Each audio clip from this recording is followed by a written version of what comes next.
Yay! Hello and welcome to this episode of Kennedy Saves the World. It's so exciting. The presidential field is all set. Woo! Tim Walz, huh?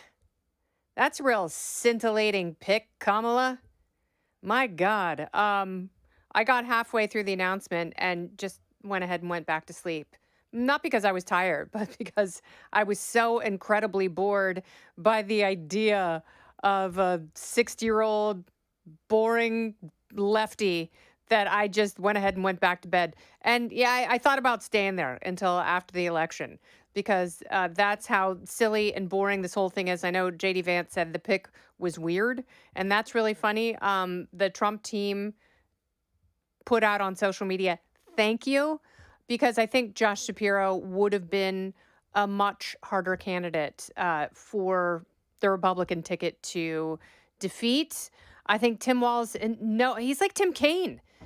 No one even remembers that Tim Kaine was Hillary Clinton's VP pick. No one knows, and no one cared. And it's still like, it's a minor footnote to his political career, and Tim Walz is the same way. So people may say, Ken Adelia, why don't you like people like Tim Walz? I'm sure he's a great guy. I'm sure he's super nice. He's family oriented. He's coached basketball and football. He's from Nebraska. He moved to Minnesota to become a teacher there. But he's a big government lefty. He wants to take guns away, even though he's a hunter. And that's always the caveat. Like, well, I'm an outdoorsman. I love hunting. Therefore, I love the Second Amendment, except for the everybody having guns part. And the thing about progressive, big government, statist, anti-gun people is they always want to use the power of government to confiscate guns from people who deserve self-protection, from people who deserve to protect themselves and their families from a high-crime environment, which they have in Minnesota. And it was really bad during the George Floyd riots. And, the Wall Street Journal pointed out today that there was 55, I don't know, if it was billion or million, like let's say it was 55 billion. 55 billion is a lot in property damage, but maybe that's possible. Whatever the case, he didn't do anything to cool down the environment or to crack down on people who were being recreationally violent. And it was an awful, awful time for his state and for the country, and he didn't do anything to make it better. I don't think he improves the ticket for her at all. I think you can really judge a presidential candidate by whom they pick to stand up next to them to round out the ticket. And I think JD Vance and Tim Walz, I think they're both weird. I think they're both boring. At least JD Walz or JD, see, that's how boring they are. You can't tell one from the other. But what I did was I added their combined ages, because Tim Walz is 60. He looks really old for 60. He looks like an 80-year-old. So I thought that like Kamala Harris has a white guy fetish, an old white guy fetish, and that's why she picked the governor of Minnesota, two-term governor, blah, blah, blah. She doesn't really need the state. It was a dumb pick. We'll get back to Josh Shapiro in just a little bit. I was surprised to learn that he's 60. She's going to be 60 next year. She looks a lot better than he does for their age, if they're only a year apart. So their combined age right now, 119. So then I added up JD Vance and Donald Trump, wondering if they were older, a year younger, 118. So the combined age is essentially the same. And that's what I'm going with in terms of age here, because Tim Walz looks older than Trump, and JD Vance acts older than 39, but still looks so baby-faced.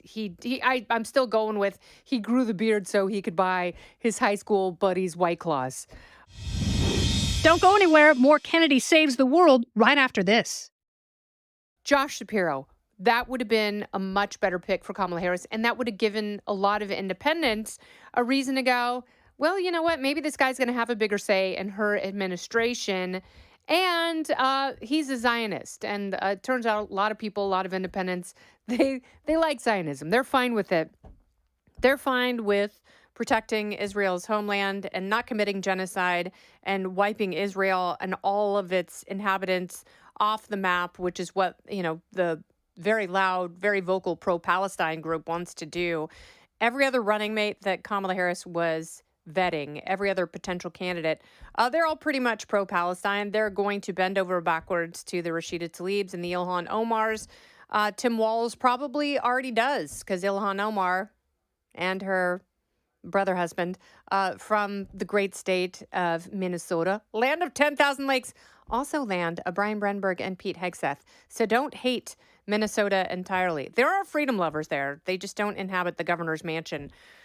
Josh Shapiro, of course, he wrote an essay when he was 20 that said there can't be a two-state solution because Palestine wouldn't adhere to a two-state solution because they want Israel wiped off the map, which is still pretty much the case. I thought that would have been a bold move, but Kamala Harris, of course, had to capitulate to the very loud, irrational progressives, and this is going to be a very leftist administration. They're both super pro-abortion. Yay, how exciting. I guess that's what they're going to campaign on. Yay, you guys, let's go kill babies. Woo! We're looking out for democracy and everyone's right to be sucked through a uterus with a hose. I know it's graphic and gross, but so are the times that we are living in. I don't think he's going to. Again, you have to look at whether or not someone is a transformational candidate.